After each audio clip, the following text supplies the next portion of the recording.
Okay, wait, what? I'm doing the intro? I'm Jeremy Floyd, and this is the Grindhouse Institute. On each episode of this podcast, Brian Foster and I program a triple feature movie night. Each of the movies share common themes, and we discuss them here. We're happy you could join us for today's trip back to 1968 USA. It's probably hard to imagine now, but there was a time in the US when the sitting Democratic president stepped down from his re-election campaign, due in no small part to the outrage at his unbridled support for a war on the other side of the globe, one that was funded and fueled by the US. That horrifying war was the impetus for a lot of protests in the streets that year.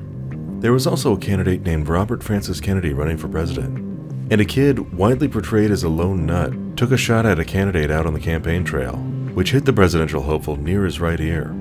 And also, in August of that year, there was a hotly protested and highly contentious Democratic National Convention in Chicago. All of these things sound foreign to us, I know. But what's the old saying about history repeating itself? First is tragedy, second is farce. Gone is the era of social change just over the next horizon. Now is the era of platitudes and vibes. And today the discussion will explore those vibes and those echoes of history through some challenging and sometimes alarming films that capture a time of turbulence and significance for the United States. So put away those tissues and let's have a laugh to keep from crying. A disillusioned news cameraman and a single mother are swept into the chaos of the times against the very real backdrop of the 1968 Democratic National Convention in Chicago. Robert Forster and Verna Bloom star in Haskell Wexler's 1969 half-film, half-documentary, Medium Cool. Chronicling the horrors and banality of the war in Vietnam, this Oscar award-winning documentary takes an unblinking look at the devastation and carnage both at home and abroad. It is easily one of the best documentaries ever made. This is Peter Davis's Hearts and Minds from 1974. Everyone knows the official story of the other lone gunman who shot and killed the other Kennedy brother in the Ambassador Hotel in Los Angeles. But what if that wasn't the whole truth? Or even close to being the truth? The number of bullets, the gunmen, the evidence, the fatal shot coming from back and to the right, all get unpacked in Gerard Alcon's little-known 1973 documentary, The Second Gun. Thank you for listening to the Grindhouse Institute. Please enjoy.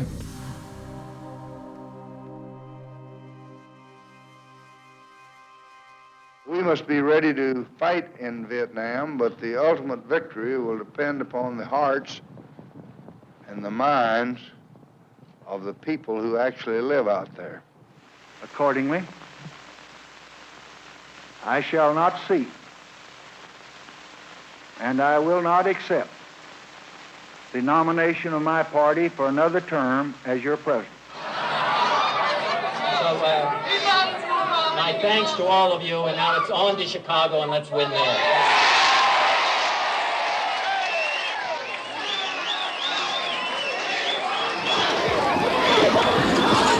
Ladies and gentlemen, Kennedy has been shot. They think Kennedy has been shot. It appeared to be gunshot. It seems like Robert Kennedy has been shot. What has always surprised us, what we've never been willing to predict or understand, is that the Vietnamese communist leadership can find enough people to live in the tunnels, fight for nothing, year after year under the American bombs. A war in which one side is entirely financed and equipped and supported by foreigners is not a civil war. We fought against the French for 100 years. And finally, when the war was lost by the French in 1954 at the Battle of Dien Bien Phu, the Vietnamese were liberated from foreign oppression. But it was at that precise moment that the Americans came to Vietnam. 500,000 of them in Vietnam. And this war became a war of genocide.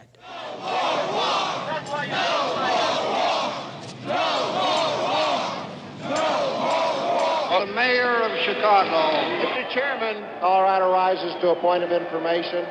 Is there any rule under which Mayor Daley can be compelled to suspend the police state terror perpetrated this minute on kids in front of the Conrad Hilton? The whole world is watching. The whole world is watching. The whole world is watching. All right, who here is old enough to vote? Well, why are you working for Kennedy? Well, he's the best. Really great. Even my old man He's says got so. long I'm not hair. for him. Against the war. What are you doing here? I just don't like him. I mean, because of Oswald and Dallas and all of that. Hey, So, what does that have to do with it? well, I think that he should have looked into it. Hell, in the Saturday Evening Post, there was a proven statement that the CIA knew about Lee Harvey Oswald's trip to Mexico only 2 months before John. All right, welcome back to the Grindhouse Institute. I'm Brian Foster, and with me, as always, is Jeremy Floyd. Hello, and how are you?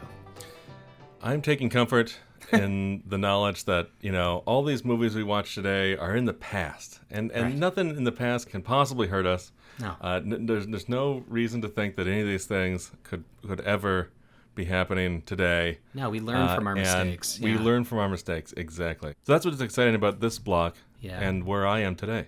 Yeah, well, that's sarcasm. Yeah. So, unfortunately, yes, a lot of parallels are running pretty Nervous strong laughter. in this. Yeah. Hee hee, ha ha. Funny. Laugh it off, everybody. Yeah.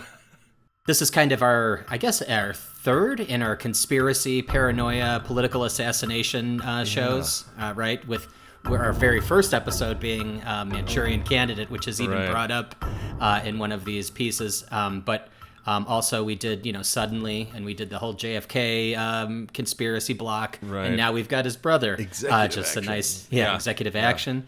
And now we've got the brother, 5 years after Dallas that all this went down, and now we're talking specifically 1968 with 3 films: Medium Cool from 1969, The Second Gun from 1973, Hearts and Minds from 1974. This is a tough one to get through, but an important block. I'm glad we got to see these.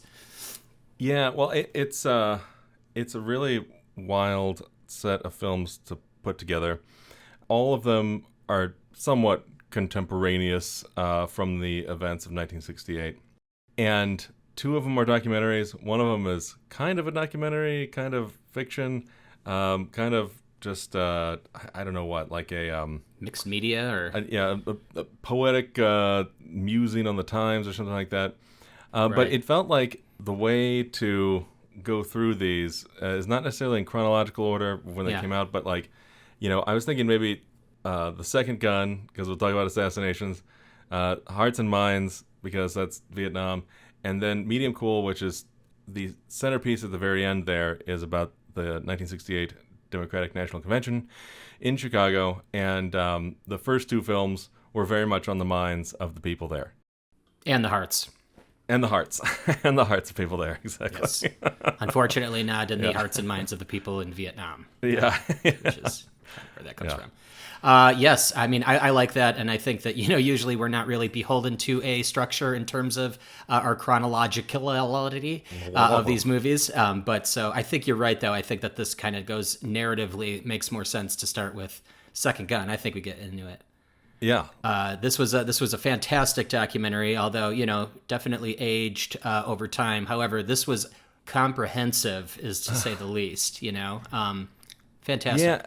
Yeah, it was... So I think in terms of the strength of the filmmaking, the next documentary is certainly... Sure. It's hard to top because it's probably one of the best documentaries ever made. But Sure. The Second Gun... It's weird because it's sort of like dry for our sensibilities now, and yet it still has all these like really cool like sort of cinematic flourishes, all the like interesting cutting styles where it's like, okay, at one point we were playing a recording of someone talking. It was like a witness describing what happened in the pantry, and we kept flashing a still picture of the person the witness was describing, and things like we'd see like a 2D still picture, and then someone with a gun trying to position where the gun would be to have to kill RFK. But maybe because this is a documentary and because of all this, we should maybe get into what it's about real quick. Yeah, I think that's a great idea. I mean, The Second Gun is in reference to the theory that Robert F. Kennedy, going through the Ambassador Hotel's pantry, making her way during his campaign, while Sirhan was the one that was pegged for all this and was seen with the gun and everything. There is a lot of speculation that there was probably another gunman, not a grassy knoll, but similar. Yeah. But this one most likely shot Kennedy from the back of the head where Sirhan probably couldn't have reached. And that's kind of where all this stems from. Exactly. So this is maybe just like our favorite characters from the X-Files, the Lone Gunmen, This is another entry in their handbook of that this doesn't happen, and it's gunmen, not gunman, even though it's Lone. But Sirhan Sirhan is the convicted assassin, the sort of official assassin of RFK. It's funny how you said that just now, by the way. Like the official face of the assassinate. Yeah. Yeah, and he's convicted. He was sentenced to death, but just like Charles Manson, avoided that because California, for a brief window at that time, got rid of the death penalty. And he's still in jail as of this recording. Denied parole again recently, or within the last parole hearing he had. Just recently, exactly. The film picks up with that lone gunman idea, because a big part of the trial and a big part of the coverage and whatever was it was this one guy acting alone, and it was, of course, eerily similar to the Oswald story with JFK. And just as implausibly, given the forensic evidence of sort of where the fatal shot came from in the back of Kennedy's head, and everyone in the room put Sirhan face to face with him, so it couldn't have shot him from the back of the head. It sounds staged when you describe it. It sounds staged, Yeah. It's like, it's like the math ain't mathin', as they say. And no, this one, it goes through in the interviews a bunch of witnesses and people who were there, and breaks out these diagrams of okay, well, if the bullet kind of went from this part of the back of his neck to where it was in his head, or this part of his shirt and went through his shoulder. It's back to the left and all, that same kind of situation, the magic bullet situation. Yeah. They really, and that was the other thing is, because it was a single shooter was the official story, and that single shooter had a tiny little .22 gun that could only hold 8 bullets. That they had to account for all these other bullets because all these other people around him also got shot. No one else died. We don't know what has happened. It's mass chaos. Oh, someone else was shot. Someone else was shot. We have another person who was next to Kennedy who was shot in the forehead. She is bleeding badly. Another person was shot near Kennedy. It's mass chaos here. We did hear gunfire from in the hallway. There are people running everywhere. He's all right. You sure? Another lady was shot in the forehead. I thought two people did pass away from that. Well, RFK did, but eventually, but not right away. He stayed alive for almost 24 hours. But then I'm pretty sure that there was a guy near Kennedy who got shot in the head, but it was grazed off of his forehead type of thing, and was non-fatal. And you may be right about that, but I'm forgetting some of the details now. But other people did get shot. Yes, there were. I think there were 2 others, and that's kind of what they focused on as the people that were really shot by these ballistics that they were studying. And those diagrams that they show are, the ballistics going in every direction and how they have to track where the bullet goes. But mysteriously, certain tiles in the ceiling were missing when they went to go find those bullets. A lot of the bullets are not there. There's technically, if they did the mathing, like you were saying, there should be 12 bullets hanging out around somewhere. But in a gun that shoots 8... Again, the math doesn't work. And again, when you're talking about a point-blank shot, and they're saying that Sirhan was between 3 and 6 feet away from Kennedy at this time. From the wrong side, exactly. He was facing Kennedy, I'm not eyeball to eyeball. I don't know physics. I am not a mathematician, nor am I a criminologist, but I could jump on this one. Yeah. Put me in, coach. Yeah, put me in, exactly. And I think what's great about the documentary is it doesn't sort of it's not able to sort of prove what actually happened, and I don't know that anybody's going to be able to do that, but it certainly disproved what was found in court, which is that Sirhan acted alone, killed him, and came out of nowhere and did it. And they talk about all kinds of interesting threads in this one. The sort of big one is that this security guard, Caesar. Thane Eugene Caesar was his name. Apparently he's dead now. Was part of this private security firm that, was there to bodyguard him or whatever. And he was right behind Kennedy, and several people saw him pull out his gun. And then some people said they saw him shoot his gun. And then they start getting into some really interesting stuff where, the gun Caesar claimed to have on him was right. a 38, not a 22. But when they showed the same guns exact side thing. by side, Yeah. it was the exact same thing. It looked Yeah. exactly the same. Same gun. Yeah, and if you were shown the Sirhan gun later on, you're like, oh yeah, that was the gun I saw. You know what's funny about this is that I was laughing unintentionally at a lot of the stuff that they were describing in this, and most of it was the destruction or any evidence that would have linked anything and made all this make sense, and it was just so obvious. And I think what made me laugh about it was because the delivery was extremely dry. It was very clinical. It was like you could definitely show this in a classroom as to a legal classroom and how this went down or what not to do, I guess. But a lot of the stuff just came out and. It presented a fact, and like you said, it offered up that context of still photos or whatever from that. But I think the real interesting stuff was, like we were saying, this Carl Euchre was the Secret Service agent, I believe, that was moving Bobby through or he was one of the security that was moving. I'm sorry, go ahead. Wasn't he the like the, I don't know, maitre d' or something with? I thought he worked for the hotel, but anyway, it doesn't matter. That's not a detail that matters. So Carl Euchre was the person in there that said he was trying to lead Bobby through everything, and he's the one that was literally right there, and he's like this key subject, and they've completely dismissed anything that guy said. He anything because it all kind of made things muddy, and it wasn't this easy, Sirhan, fine, he's the one, that's it, make it simple. And I mean, that guy Wolford that just keeps failing upwards. I mean, he fucked up every single investigation, and he's by the end of the documentary, he was basically head of the police. Yeah, well, he became the forensic guy at that time. Perfect. And good choice. Everything he did was a total nightmare. Thanks, Los Angeles. And good thinking. Exactly. And it's like the movie in 1973 when this documentary came out, it wouldn't have had this hindsight, but it's funny because all of the LAPD cops that were coming in to investigate this thing, the place where Sirhan was taken when he was arrested was the Rampart Division, which had this huge scandal, I think in the 90s or late 90s, something like that, where it was hundreds of cases were overturned because it was just people planting evidence and it's essentially what beating confessions out of people, and we're talking about that Wolfer was doing. No, I mean just even the physical evidence, just fucking blatantly. It up and I mean, that's comical to me. It's like at this point, it's so obvious. Yeah, and it's like there's still a lot of mysterious things about the whole situation, and everyone's own motivations are hard to discern. Whether they were all in on it or some people were in on it, but some people were just trying to cover their ass or man, I've already said something over here based on this information. I'm just going to keep plugging that away until, just never give up the story type of thing. Or it's was Wolfer in on it, and all these things? Or was he just hey, do you have any evidence that can convict this guy? And he's like, sure, I can get that for you.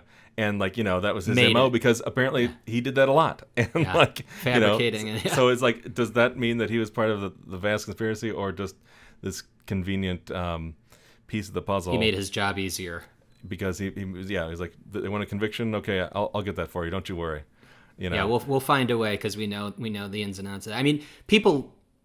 I mean, I know Robert Kennedy was killed during this, but people their whole careers were screwed. That doctor, the Noguchi, was looking at all of this evidence, and his career was completely smeared by the end of it. They made him look like an idiot, and he was the one that was like, no, there's powder burns. There was a gun right here. Yeah. I mean, the furthest it could possibly be is 3/4 of an inch or whatever. Yeah. No, I like that one. They showed that one example of the picture, and they're like, we're talking 3 to 6 inches or 1 to 3 inches, not 1 to 4 feet. And they pulled the camera back. Yeah, exactly. There was just parts of this I was just unintentionally laughing. I know. Well, great. because when you examine the official story, just like the magic bullet theory with JFK, it's just it's so silly. It's well, why would somebody write that down as yep, that makes sense. Perfect. Go with it. It's was that the first idea? Was that the rough draft? Yeah, exactly. You guys want to workshop this one and come back to me with the draft that makes sense? No notes? Yeah. What the hell? Yeah. And of course it's all very frustrating to hear all this stuff. it's very interesting, like how they break it down. And what I mean by frustrating is that like, what you're hoping is that they'll just like, be able to break down every single thing that happened. Unfortunately, definitely not in this one.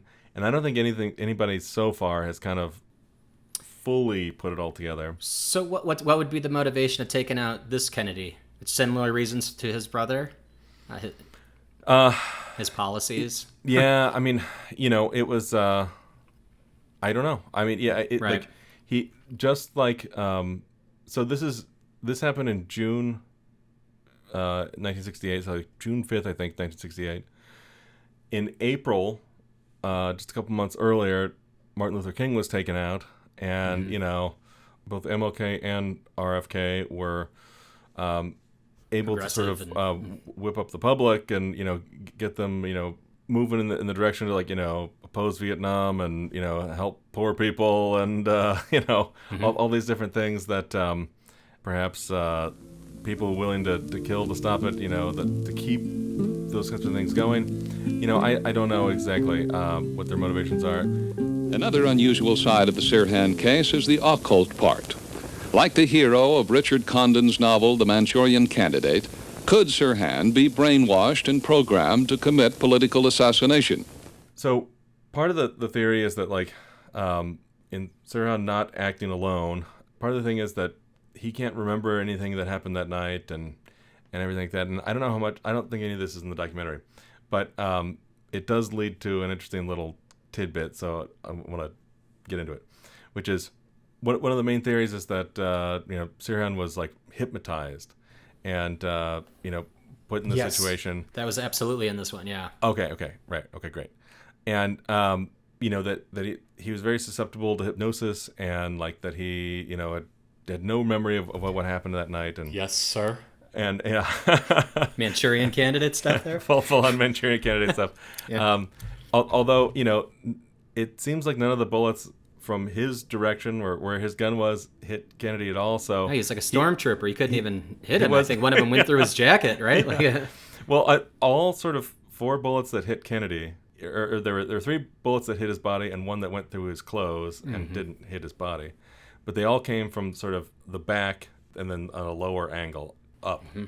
And Sirhan was face to face with them, and so that wouldn't have worked. It would have been from the front, right? Kennedy would have had to have been floating horizontally like this in order for him to get that angle. And the way that they demonstrated that, I was laughing. I was like, it made it look like a Monty Python thing where it's like body had to float, it's like upside down. It's like a Terry Gilliam animation. And then God's hand comes down. Sirhan. Stop groveling, you idiots. But yeah, it's like even as the Manchurian Candidate type assassin, like he was very bad at it, and there was someone else that had to have pulled the trigger, hence the second gun. Oh, it's Caesar. I mean, come on. And it very much seems like Caesar was it. Caesar was talking about how he was like holding his arm the whole night and like, pulling it close to him, and if everybody's looking at the wild-eyed guy charging at RFK from 6 feet away, maybe no one's going to notice that someone else popped him in the back of the head. But what's crazy about this is like, so the Ambassador Hotel is here in Los Angeles, and it was the night of the California primary because RFK was running for president and had been winning a bunch of states, so he didn't win Oregon, and then he came back and won California, and then it was like he gave that speech about like and now we're going to go on to Chicago or whatever, and like turns around, walks to the pantry, and gets killed.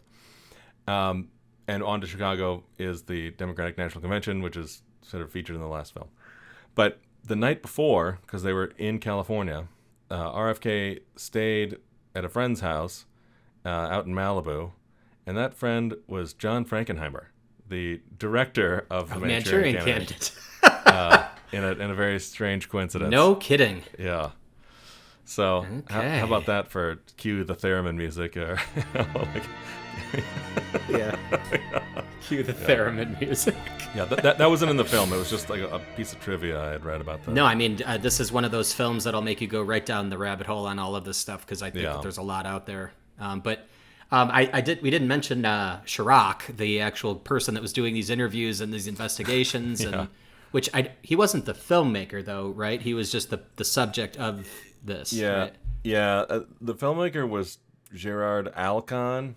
Yeah, I didn't. Yeah. I'm not familiar with his work, but yeah. Some of the dryness came from Chirac's delivery, but it was definitely that, and it was definitely his newscaster voice from the 60s, whatever. This was brought to you by Laramie Cigarettes. It's like everyone's speaking in ADR. It's like you're watching Giallo films in real life. Right. I'm Dr. Thomas T. Noguchi, the Chief Los Angeles County Medical Examiner and Coroner.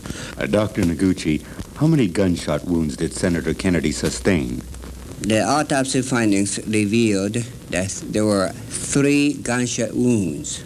A 4th shot passed harmlessly through the right shoulder pad of the senator's jacket. These 4 shots raised a problem which could not be solved by Prosecutor David Fitz without creating a serious discrepancy in the actual testimony. And then you said to the person, "What now?"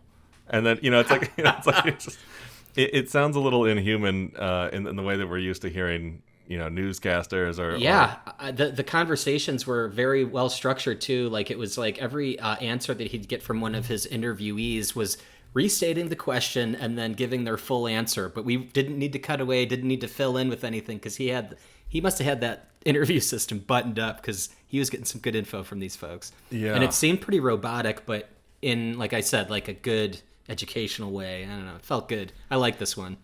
Yeah, and you have to love how it ended with the bill of sale signed, and he compared the signature to the one on his film release when he interviewed Thane Eugene Caesar, and then called Thane's friend in Arkansas that he sold that 22 to, or sold that 38 to, or whatever. What happened to that thing? Yeah, someone stole it. Weird.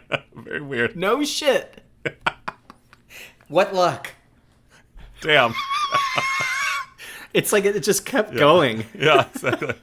and they're showing the ballistics of the camera that they used to film the very small dents in the bullets, and it basically creates like a flat topography photograph. Right. Well, because what it does is it's like a little turntable, right, and shoots creates several a 2D image of the pictures entire of it, and so it. The way it plays out, it looks kind of like a tire track or something. Yeah, it's basically unraveling the cone of the bullet, like as a 2D image. But I mean, you put those things up on screen, I'm like, that one's totally different. Yeah. Before they even said a word, they look completely. I'm like, come on, guys. Like not even close. Yeah, exactly. I was very unhappy with my encounter with the police department. I was very much struck by their desire to fabricate a story, and by their effort to strong-arm me mentally into stating that there were things that I did not agree with. Is it just because I'm so much more evolved in my thinking from the 1960s here and the 2020s? What? I wonder if that is part of it. Because, like we were joking about earlier with the X-Files thing. Too many movies, maybe? We grew up with things like procedurals. That. Like X-Files, early internet, all these things, the latter-day internet, I guess. We know everything. Well. We know everything. But it's like, all of the, stuff. So in the late 90s in particular, all of the excuses and all the things that these spying apparatuses and agencies and whatever were ostensibly there to combat, which is the USSR, it no longer existed. So it became kind of like, wait, what are they still doing here? And then it was also in the wake of what has been termed Vietnam syndrome, which is like, hey, maybe we shouldn't get involved in other people's wars and other people's things. And it led to cold feet about the U.S. getting involved in all these other kinds of things. Since 9/11, that has certainly changed, since all kinds of privacy violations and all these other things that we've just come to, oh, yep, that's just a thing. All of that stuff, there was this brief window where it's like, it wasn't that you can just blindly trust everybody, that perhaps everyone was operating in 1968 when these things were happening, and then the cop says, no, you didn't see that. Oh, okay, I guess I didn't see that. Yeah. Or whatever. It wasn't that time frame, and it's not the time frame now where it's just like, you're just so overwhelmed and flooded. I think they talked about it a little bit in this one with the wilderness of mirrors idea, where it's just like there's too much information, hitting you all at once, and so you just can't tell what's what and what's real and what's not. And so it's overwhelming that you're like, well, fuck it, I can't. That's discern not any of this happening shit now at all, right? Yeah, no, not the at all. flood of misinformation that people are getting. But it's like, there was that sort of brief time of like, intense skepticism of everything that was official. Right. And then enough choke points on information coming in that like you could have that skepticism but not just be like completely overwhelmed with nonsense. So I think that kind of contributes to what you're talking about with how when you see it immediately you're like, what? Hell no. Like, Yeah. And like but at the time, you could imagine like the Wolfer guy and all these other like experts are like, no, don't believe your lying eyes. That like you're not seeing that. Oh, right. okay, I guess I'm not seeing that. These aren't the bullets you're looking for. Exactly. Got it. Exactly.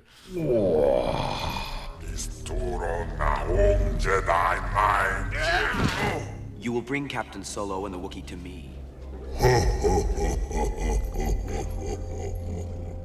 But one last thing, I love the way that the movie ends, and they get into this thing where the movie sort of opens with RFK, Bobby, as everyone referred to him. He kept quoting all these different things for different events. Like, we see him giving an impromptu eulogy about MLK dying, or learning about MLK dying. And he's quoting a Greek philosopher or something. Sophocles, or I believe, or and then at the very end, they kind of end with another one of his like famous quotes. It seems like he was always like pulling up these quotes, and it was a quote about the Greeks inventing both democracy and tragedy. Tragedy, yeah. And it was a really kind of poetic way to end the movie. Perhaps it puts more emphasis on this idea that maybe these two things are inextricably linked than need be, but it was kind of a really cool way to sum up like those like feelings of like the roots of all this kind of come out of this other time and place, and what that culture at that time gave us was both dramatic tragedy and then democracy.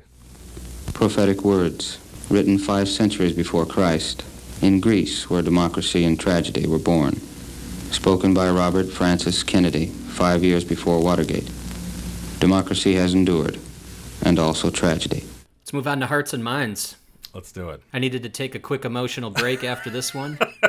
Just a little one. This is a hard-hitting, clearly, obviously, an Oscar-winning documentary here that we've got, but how excellent was this one? Peter Davis's amazing Hearts and Minds. I have heard of this for so long, never saw it. I know that this is a very important film, but this was the first time getting to see it, and man, it's unflinching, I think, is the way that you should describe this one. Yeah, that's a good way to describe it, because, so the movie it's a kind of portrait of all of these characters and moments and people and decisions and like administrations, all relating to what we call the Vietnam War, and all these perspectives and all the sort of like the stated goals versus what the reality was, and to win, yeah. Let's win, let's do it. Thanks, Coker. Yeah. Man. And then you see the structure of it too is really interesting, where it puts you in these places where it's like giving you a sense of what it was like at home, and we kept seeing all these things of like, here's a football game, here's a parade, here's this soldier coming back or whatever, and here's some regular people, what are they thinking about it or whatever, and then then you see the Vietnamese perspective as well, and it goes sort of way past what the sort of official narratives, or like what the like where the army would take you to get some footage or whatever. Like they're going to some of those villages and they're like, hey, look, first they send their bombs, now they're sending their cameras, and all these like moments like that, and then a lot more harrowing moments, of course. But what was really interesting about the movie, and it kind of really burrows into you while you're watching it, is like all these very pronounced moments of sort of silence or whatever. They'd be interviewing someone and then just like sit there, and like the one that kind of comes to mind right now is the two older women who were sisters, and like their third sister had died in a bombing, and like then sorry to put it in these terms, but it was a little like the Three Little Pigs or whatever. But it was like, you know, the one house was destroyed, the next sister's house was destroyed. Yeah. Out of the three sisters, there were only two living. The one sister was living with the other, and like, and she was telling how like she's just broken down and can't work or can't do anything now. So what the hell is she gonna do? And then we just stay with him for what feels like forever. It's just like, you know, 20, 30 seconds of just like holding. Ballsy move for editing and pacing purposes, right? But a very strong move for cinema and emotional, capturing that emotion, because that's, you're in it. You feel like you're really with them. And there is very much, like you said, a balance between at home and Vietnam. One of the things that stuck with me was very outspoken Vietnamese person was like, we've been here for about 9,000 years. Yeah. Are you going to tell us to leave? You guys just got here. Don't you guys can keep sending people. We're going to keep blowing people away. We're still going to be here. He's right. Wasn't that the guy who was talking about, like, you know, whatever, 900 years ago we fought the Chinese, and then, you know, 100 Bring years him on. For 100 years we've been fighting the, that's what he kept the saying. French. Now it's you. Big deal. Who's next? Yeah, exactly. And I kind of got on board with that. But man, it's kind of rough to see a lot of those, you know, it's a lot of the villages that there's no way in hell any of those villages had any plotting against the U.S. And there's just like this open field that we just take pot shots at pretty much. And the fact that these soldiers are talking about, I've got hundreds of confirmed kills, but I never heard one person scream because I did it from a plane and drop bombs, and I was well out of the way before it even happened. Right. Yeah, it was like hundreds of miles away before that bomb actually landed or whatever. Never could see the people. You know, you never could see. Occasionally you saw the houses when you were bombing around a village or bombing in a village. You never heard the explosion. You never saw any blood or any screams. It was very clean. And then a lot of the really, really well done moves for, like, from a cinematic or camera standpoint, was being tight on a lot of these folks, a lot of the folks that were coming, soldiers that had come home or vets that had come home. And then pulling into a wide shot and seeing that most of them were disabled, most of them weren't able to walk, were in wheelchairs, etc. And it was just kind of like something you would do in a movie, right? Is to kind of give you that reveal of who you're talking to, but starting in close. But man, it just hit a little bit different on this one. But yeah, really well done.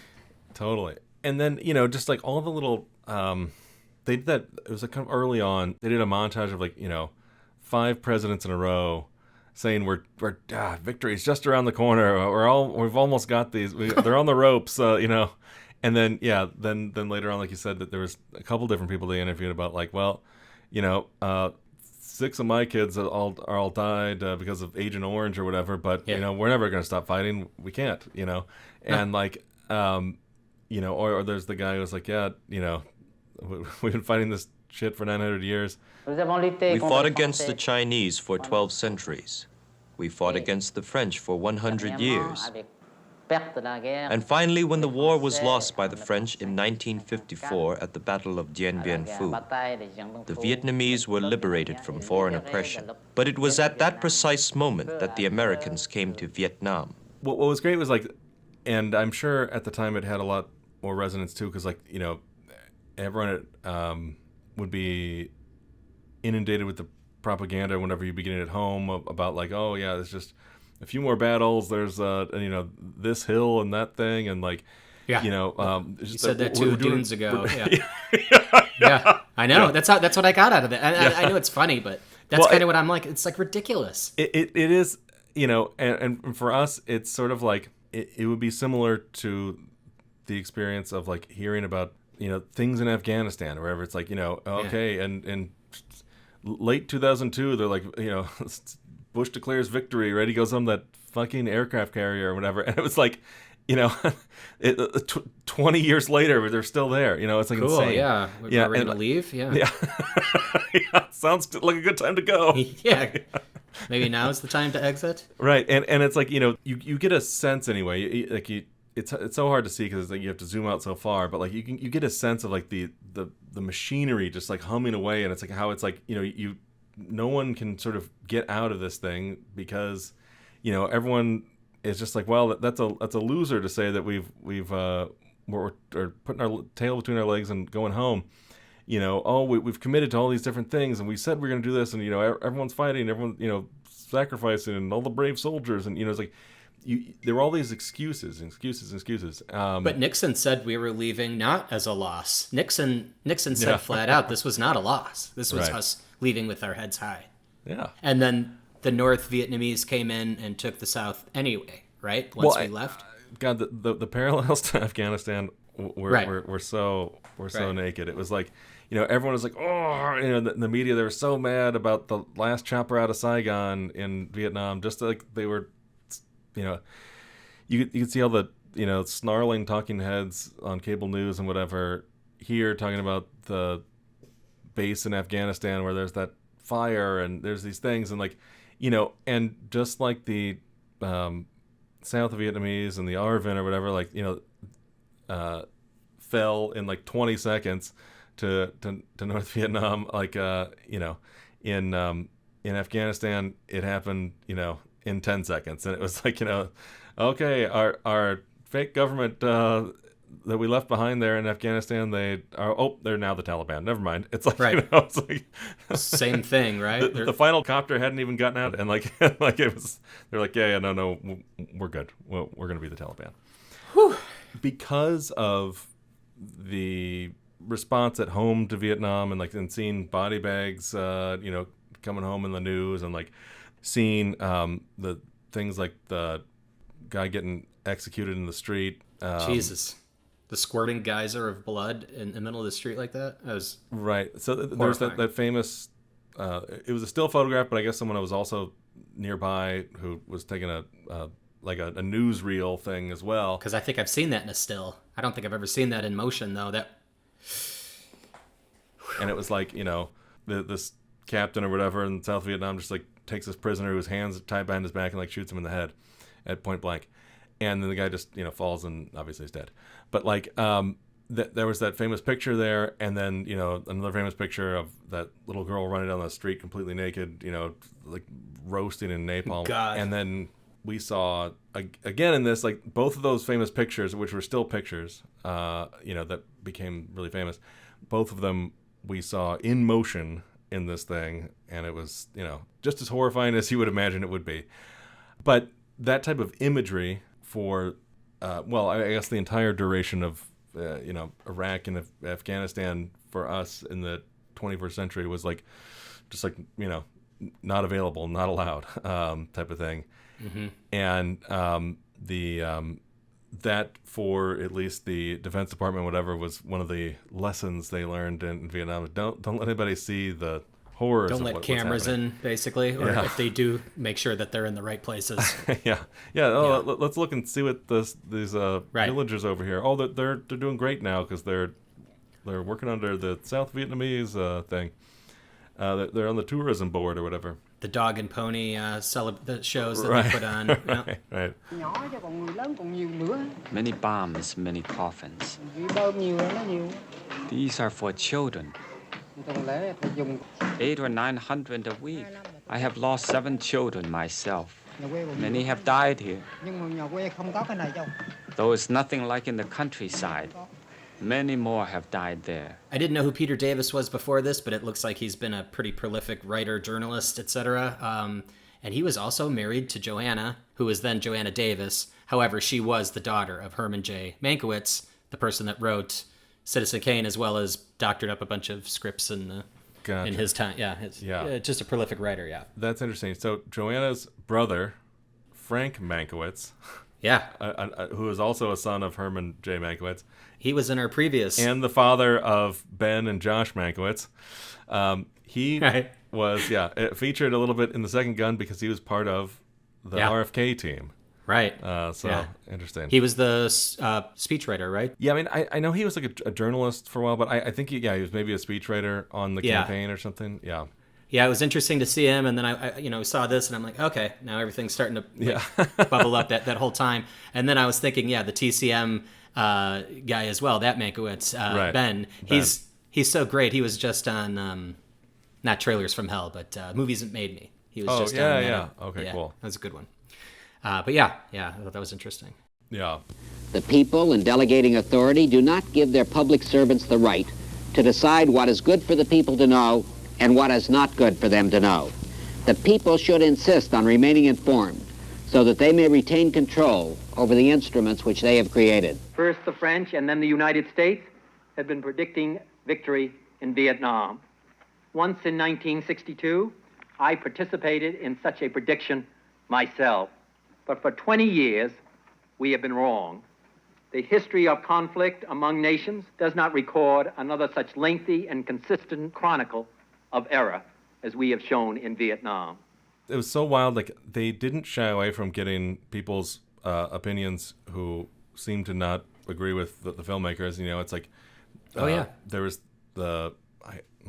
I'm forgetting all the names now, but there's some guy who was like, "What, are you kidding me, asking me that question?" And like, he's going nuts, and then he goes on to offer something crazy about why the U.S. is in Vietnam.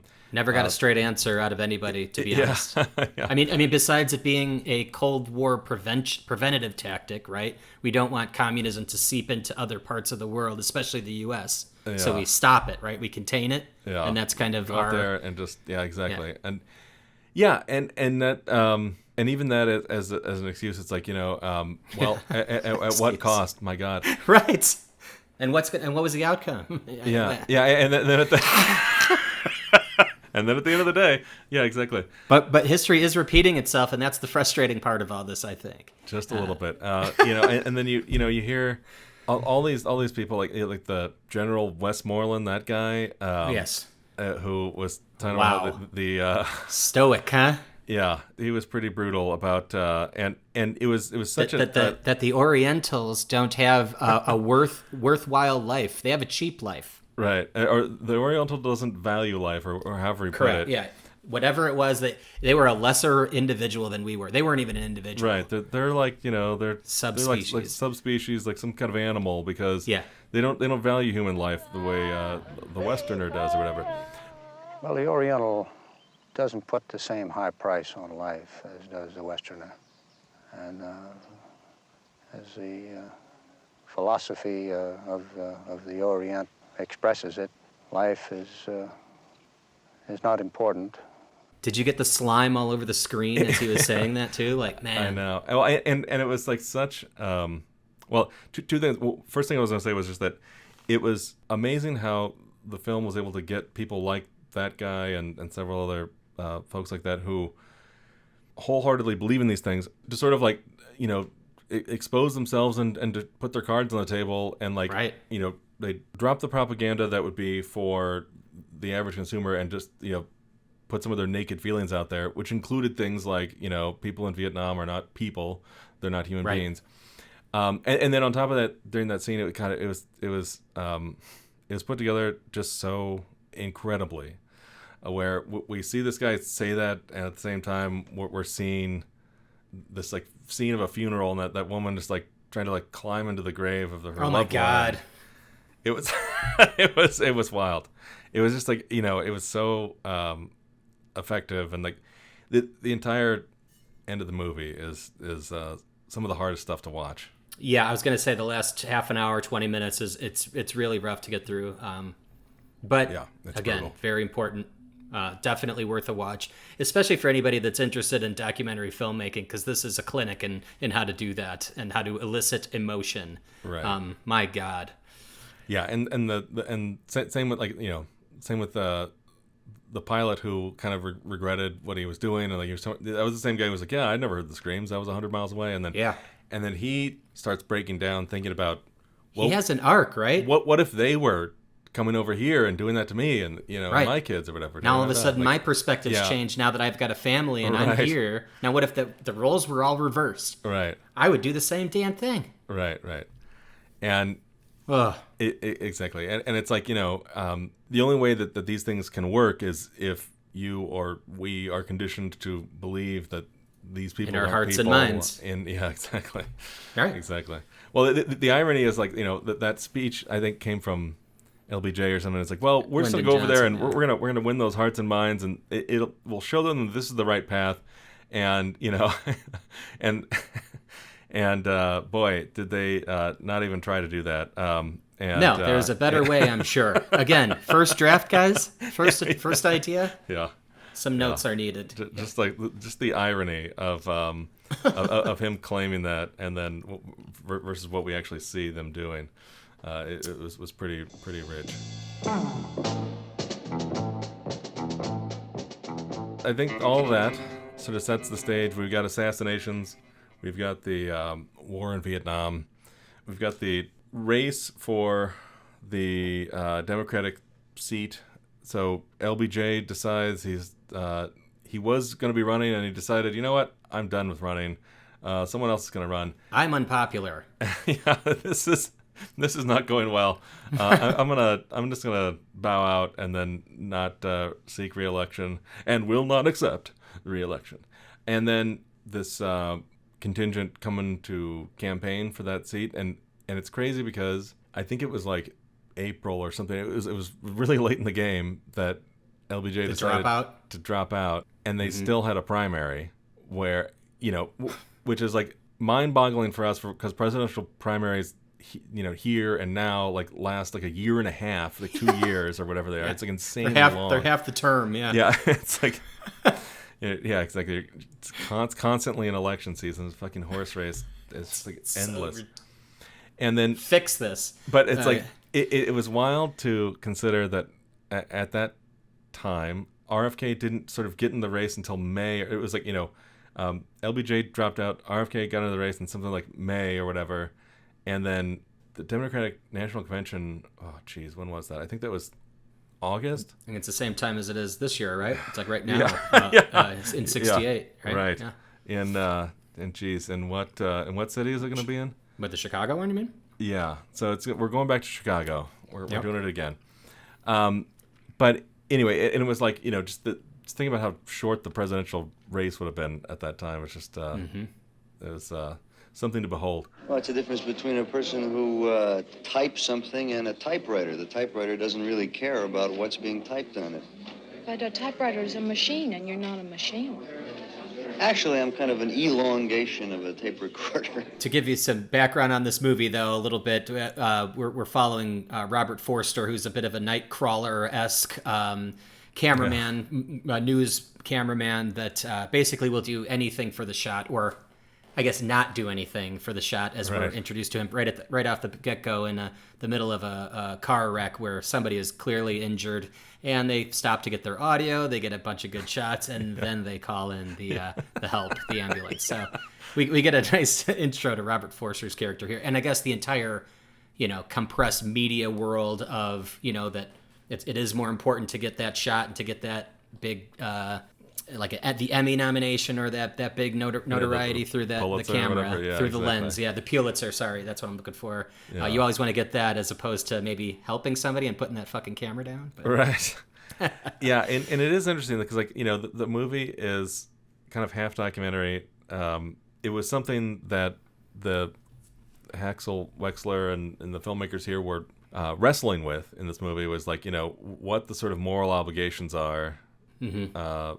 Of news or the media, the news itself, like what they show, what they don't show, like being sort of co-opted and having the access journalism, things like that, right, the exploitation of the journalists, the things that they do for the interest of the public or the subjects, or is it just exploiting the poverty as the sort of Black Panthers or whatever they were in the movie confronting him later on bring up, like, well, what are you doing with all this story? Is it a real story, or are you here just to right, suck out our blood or whatever? And then sort of what those obligations are for that profession.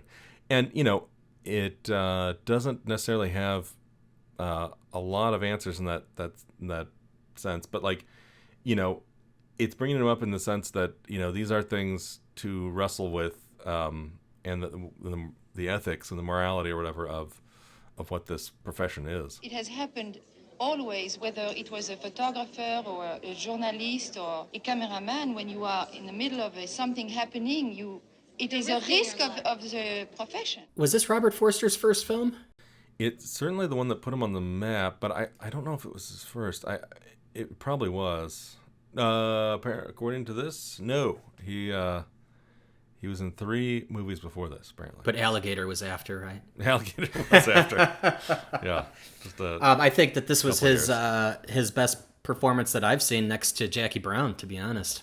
Yeah, no, he was great in this because, there were tons of people who were like actual newsmen or whatever, or tons of people who were just like not actors. And he had to feel like not an actor in those scenarios, and he totally straddled that line. It was really impressive. And that's like, some of this is it's often compared to Godard, this film, right? Because Cinema Verite, it's trying to do something slightly different. Well, it's not actually a documentary, or not fully a documentary, I should say. It definitely grabbed the sort of tiger's tail of that moment, and like you get this glimpse of that time, the mindset of everyone. I mean, even in sort of the ugliness of it, or the hope and fear and despair, the contradictions, the whole thing, where it's like at certain times, the forced character is like trying to do the right thing or whatever, or and at certain times, like the sexual politics are all backwards in this, and she kept saying no or whatever, and it's like so you get these like things where it's like they are kind of showing and feeling that time, warts and all, the sillier things that the hippies were doing, and you hear that Frank Zappa song, and then you see like the hippie party, and it's really stupid, and like it's like and then you also see the sort of miscarriages of justice and all these other things with the guy who was like the cab driver found $10,000 in the back of his cab. $10,000 in 1968, by the way. Yeah, right. And $10 billion. Yeah. The equivalent of $10 billion now. And like, he decides to turn it in, and like that, cop is just grilling him and like, trying to, railroad him, and I don't know into doing what exactly, but he turned down the damn money. It's like, again, what's the outcome? Yeah. For what? Yeah. Where was the money at? Where was it really located? Was it stuffed in the seat? It was in an envelope on the floor. What kind of envelope? Ask him. He's counting the money there. He's counting the money. How much money?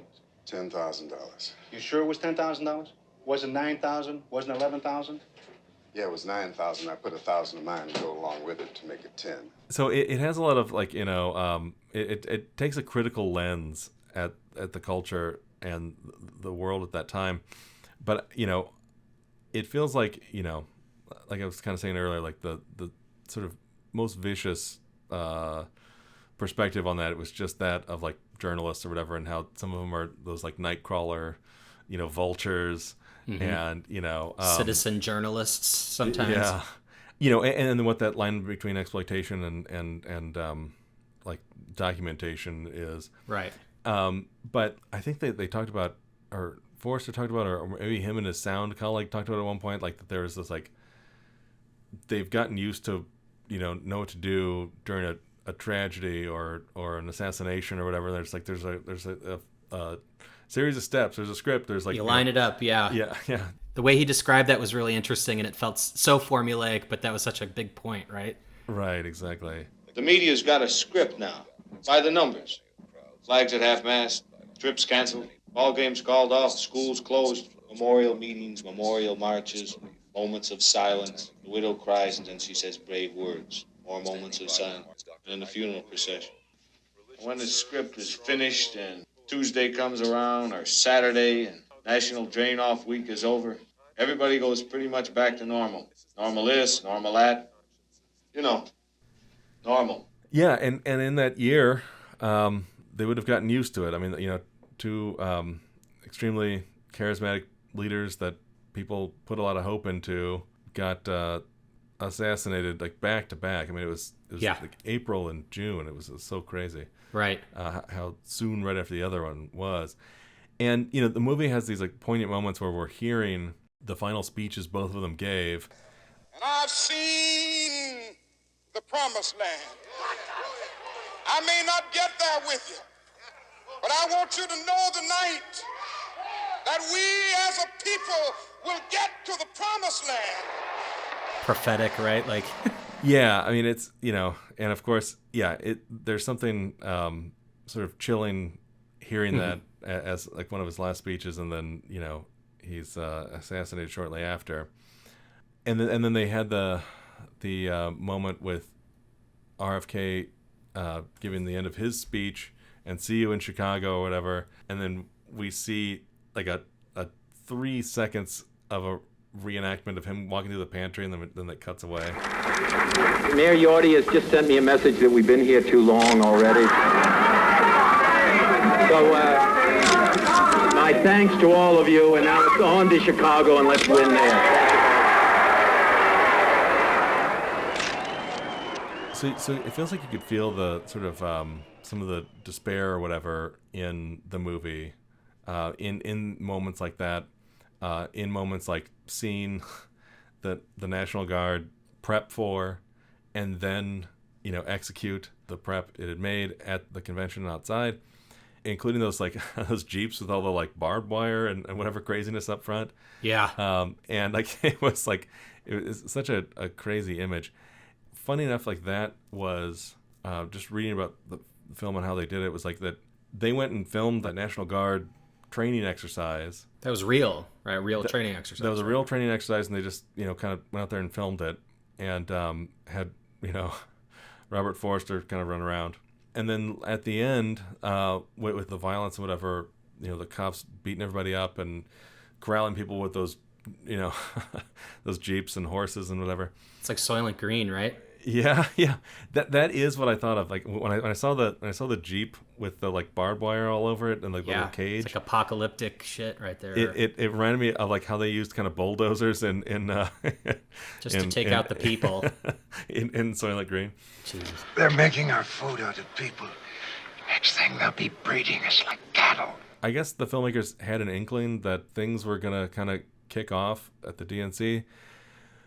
And what else I kind of love about the movie is also like Hearts and Minds. We see a little bit of this in this movie where it's like that there's all these things in the background where they kind of touch on the very prominent assassinations. The specter of the war in Vietnam is kind of hanging over everyone the whole time. It's and yet everyone still has to go to work and deal with their problems. And one woman, was a teacher and now she can't find work, and we don't know what happened to her husband. And like her story and the kid's story are kind of like you want to know how I got these scars? And it was like right. Every single time it was just a different story, and like you kind of don't know what it is, but it becomes kind of representative of stories at that time. Anyway, it's like there's this whole milieu of all this stuff going on, and yet people still have to like.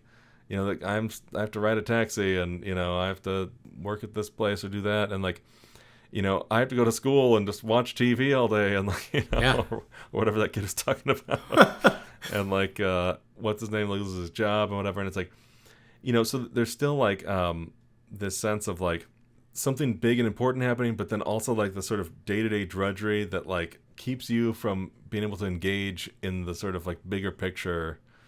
Like horrors or whatever, and like that aspect of this film was done so well.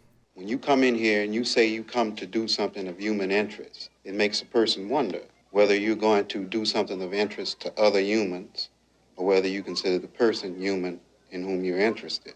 Did we want to talk about Haskell Wexler at all? I mean, people know who he is. This being Haskell Wexler's only film that he actually directed, and he went right back to being a DP after this. Right. But he did Cuckoo's Nest. He did some very, very big films. He was kind of the DP, the Deakins of his day, I'd say. Because I feel like, didn't he come out of, like, he did industrial films like Romero did, and then I think he did, some journalism stuff, but, he kind of came out of the, obviously he came out of the camera side. He was a well-known cinematographer. And you could tell in this movie, right? There's a really interesting smattering of like documentary footage, handheld stuff, which is interesting for a DP to choose. But also, there's a lot of cool rack focus where they get really into the cameras, shots of cameras, all the like behind the scenes minutia or the milieu of the newsroom and the captioning and all that stuff and the cue cards and things. But also, he makes an appearance at the end. In that last shot, when Robert Forster and Werner Bloom they take a tragic car accident. Well, it definitely had a lovely like symmetry to the opening. Yes. Where it's like, okay, he goes and it's kind of a vulture watching bookended someone. with vulturism, yeah. and then the tables are turned and then I we guess see that is Wexler actually behind the camera at the end. The camera kind of pan over and see another camera filming them and breaks the fourth wall, and that's kind of how you lead out. It's pretty great.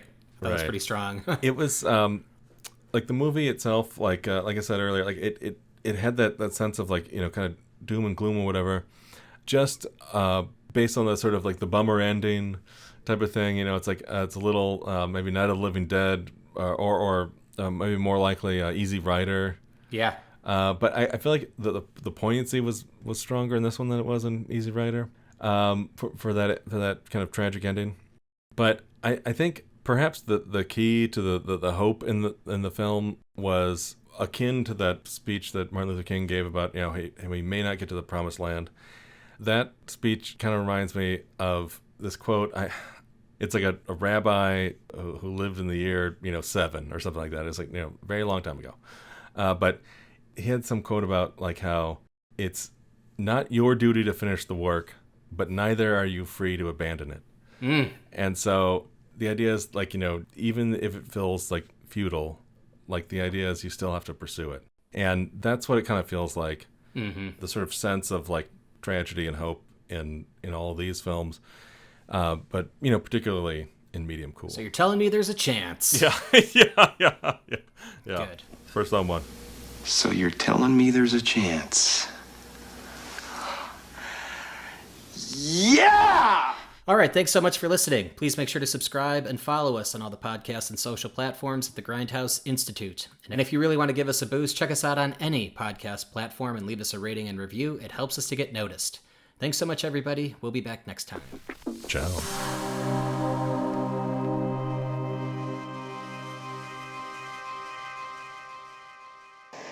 At the conference on lessons of Vietnam, of course, in the morning I learned that Robert Kennedy had died. Well,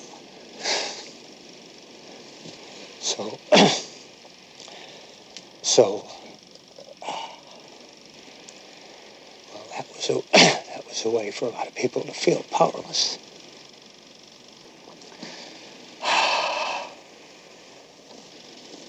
So it began to look as though there was no way to change this country.